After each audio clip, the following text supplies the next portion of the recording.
آئیے، ہمیں شکایت ہے کہ جاب نہیں مل رہا ہے، ہمیں شکایت ہے تنگی کی، رزق میں تنگی، برکت نہیں ہے، پریشانیاں ہیں۔ ذرا اس حدیث کو غور سے سنیے۔ نبی کریم صلی اللہ علیہ وسلم کے پاس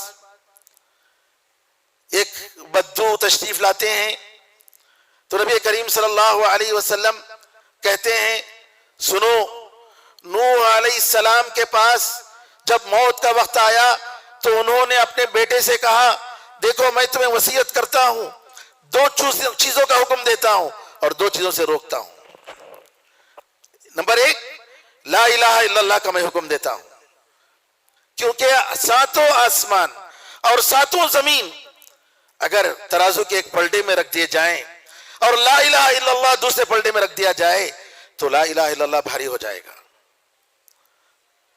اور اگر ساتوں آسمان اور ساتوں زمین ایک حلقے کے جیسے ہوتے، جی بالکل ایک حلقے کے جیسے ہو جاتے، ملے ہوئے ہوتے، تو لا الہ الا اللہ ان کو اس کو توڑ دے گا۔ لا الہ الا اللہ میں اتنا پاور ہے، اتنی قوت۔ پھر اس کے بعد دوسری وصیت کی، سبحان اللہ و بحمدہ پڑھو، کیونکہ یہ ہر چیز کی نماز ہے۔ وَبِهَا يُرْزَقُ الْخَلْقُ، اور سبحان اللہ و بحمدہ پڑھنے سے مخلوق کو اللہ تعالی رزق دیتا ہے۔ سبحان اللہ، سبحان اللہ و بحمدہ پڑھنے سے مخلوق کو اللہ تعالی رزق دیتا ہے۔ اللہ اکبر۔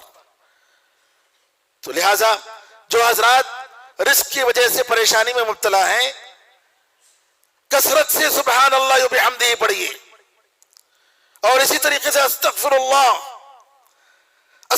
اللہ واتوب الیہ، کثرت سے استغفار۔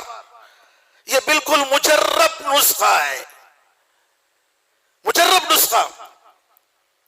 آج بھی الحمدللہ اس پر تجربہ کیا گیا، جن کی اولاد نہیں ہے، پریشانیاں ہیں، بچوں کی شادی نہیں ہوتی ہے، استغفر اللہ، استغفار اور کثرت سے سبحان اللہ بحمدہ پڑھنے سے اللہ تعالیٰ نے ان کے مسائل حل کر دیے۔